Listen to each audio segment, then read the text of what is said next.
કૃષ્ણા સમાચારોની શરૂઆત કરીએ તો સુરેન્દ્રનગર જિલ્લામાં ઇજનેરી, ફાર્મસી, એગ્રીકલ્ચર, વેટરનિટીની ફેકલ્ટી માટે 1398 જેટલા વિદ્યાર્થીઓ ગુજકેટની પરીક્ષા આપશે। ગુજકેટની પરીક્ષામાં પ્રથમ વખત વિદ્યાર્થીઓ સાદો કેલ્ક્યુલેટર લઈ જઈ શકશે। આગામી 23 માર્ચે સુરેન્દ્રનગર જિલ્લામાં 18 કેન્દ્ર પર ગુજકેટની પરીક્ષાનું આયોજન કરાયું છે। વિદ્યાર્થીઓ શાંતિપૂર્ણ વાતાવરણ વચ્ચે પરીક્ષા આપી શકે તે પ્રકારનું આયોજન કરવામાં આવ્યું છે। ગુજકેટની પરીક્ષામાં પ્રથમ વખત વિદ્યાર્થીઓ સાદું કેલ્ક્યુલેટર લઈ જઈ શકશે। 23 માર્ચે સુરેન્દ્રનગર જિલ્લાના 18 કેન્દ્ર પર ગુજકેટ પરીક્ષાનું આયોજન કરવામાં આવ્યું છે। શાંતિપૂર્ણ વાતાવરણમાં પરીક્ષા યોજાય તે પ્રકારનું આયોજન કરાયું છે।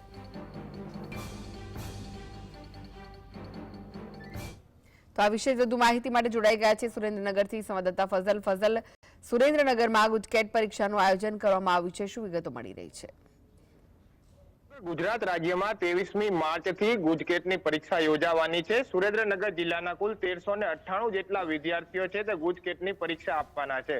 ત્યારે જે શિક્ષણ વિભાગ હોય, પીજીવીસીએલ વિભાગ હોય અને વહીવટી તંત્ર હોય તે સાબદું બન્યું છે। ખાસ કરીને પ્રથમ વખત સાદું કેલ્ક્યુલેટર લઈ જવાની પરમિશન આ વખતે આપવામાં આવવાની છે। 3 તબક્કામાં ગુજકેટની પરીક્ષા યોજાવાની છે। શિક્ષણમાં જે અધિકારી છે આપણી સાથે છે અરવિંદભાઈ ઓઝા, તેમની સાથે વાત કરશું। કેવી તૈયારી છે ગુજકેટની પરીક્ષાને લઈ? તો ગુજરાત માધ્યમિક અને ઉચ્ચતર માધ્યમિક શિક્ષણ બોર્ડ ગાંધીનગર દ્વારા 17 માર્ચના રોજ 2025ની ધોરણ 10 અને 12ની બોર્ડની પરીક્ષા પૂર્ણ થઈ છે। તેમાં જિલ્લા પરીક્ષા સમિતિના ચેરમેન શ્રી કલેક્ટર સાહેબ, CDHO સાહેબ શ્રી તથા GSRTCના મેનેજર શ્રી તથા તમામ વિભાગના ક્લાસ 1 2 અધિકારીઓ સાથે સહયોગ આપ્યો છે। મીડિયાના કર્મીઓએ પણ સહયોગ આપ્યો છે, સર્વેનો આભાર વ્યક્ત કરું છું। અને આ સાથે હવે 23મી માર્ચના રોજ ગુજકેટની પણ પરીક્ષા યોજાનાર છે। 8 કેન્દ્ર સુરેન્દ્રનગર પ્રોપરની અંદર 1398 વિદ્યાર્થીઓ ભાગ લઈ રહ્યા છે। ત્યારે જિલ્લા શિક્ષણ સમિતિના ચેરમેન આદરણીય કલેક્ટર શ્રી દ્વારા મીટિંગ કરવામાં આવી છે અને ક્લાસ 1ના 8 અધિકારી શ્રીઓને સુપરવાઇઝર તરીકે, તકેદારી અધિકારી તરીકે ફાળવવામાં આવ્યા છે અને તંદુરસ્ત વાતાવરણમાં વિદ્યાર્થીઓ સારી રીતે પરીક્ષા આપે અને ગુજકેટના માધ્યમથી ફાર્મર છે અને ડિગ્રી એન્જિનિયરિંગમાં પ્રવેશ લઈ શકે તે સફળ પરીક્ષાનું સંપાદન થાય તે હેતુ પૂર્વક તૈયારીઓ કરવામાં આવી છે। ખાસ કરીને કેટલા તબક્કામાં પરીક્ષા યોજાવાની છે અને સમય કેટલો રહેશે? 23 માર્ચના રોજ 3 સેશનમાં આ પરીક્ષા યોજાનાર છે અને પૂર્ણ સમય માટે વર્ગ 1 2ના અધિકારીઓ 8 કેન્દ્રો પર ફાળવવામાં આવેલા છે। ખાસ કરી 4 પ્રશ્નો MCQ પૂછાવાના છે, તેમાં ખોટો પડે તો 1 માર્ક માઇનસ છે। શું કહેશો? વિદ્યાર્થીને શું સલાહ આપશો? આની પ્રણાલીમાં વિદ્યાર્થીઓ જે તૈયારી કરી છે તો અંદાજાના માર્યા વિના પૂર્ણ તૈયારી સાથે જો શ્યોર હોય તો એ ટીક માર્ક કરે અને બાકી માઇનસ પદ્ધતિ પણ રહેશે। એ વિભાગને ચેતીને પોતાની તૈયારીના મહેનતના ભાગ વ્યવસ્થિત રીતે જવાબ લખે એવી સર્વે વિદ્યાર્થીઓને। બેઠક કેન્દ્ર ઉપર કેવી વ્યવસ્થા છે?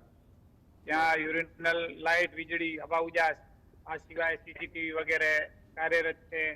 સુપરવાઇઝરો, ઇન્વિલેટર, રિલીવર, પાણીની સુવિધા આ બધી વિદ્યાર્થીઓ માટે કરી દેવામાં આવી છે અને ક્યાં ક્યાં ગરમીનું પ્રમાણ વધી રહ્યું છે તો વિદ્યાર્થીઓ માટે ગ્લુકોઝ અને લીંબુનું શરબત પણ મળી રહે, ક્યાંક એવા વિદ્યાર્થીઓને તકલીફ જેવું લાગે તો એવી પણ વ્યવસ્થા ઉપલબ્ધ કરાવવામાં આવી છે।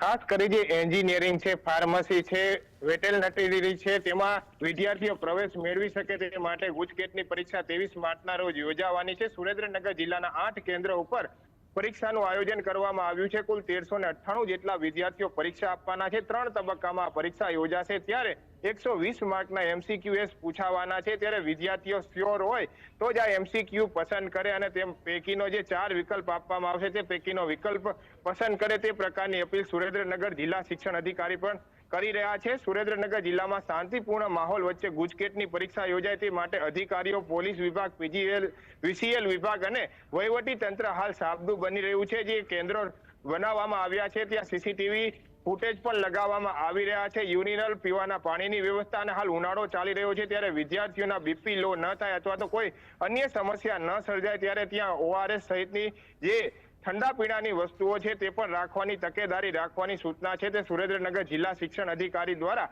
શાળા સંચાલકોને આપી દેવામાં આવી છે। જી આભાર ફઝલ સમગ્ર માહિતી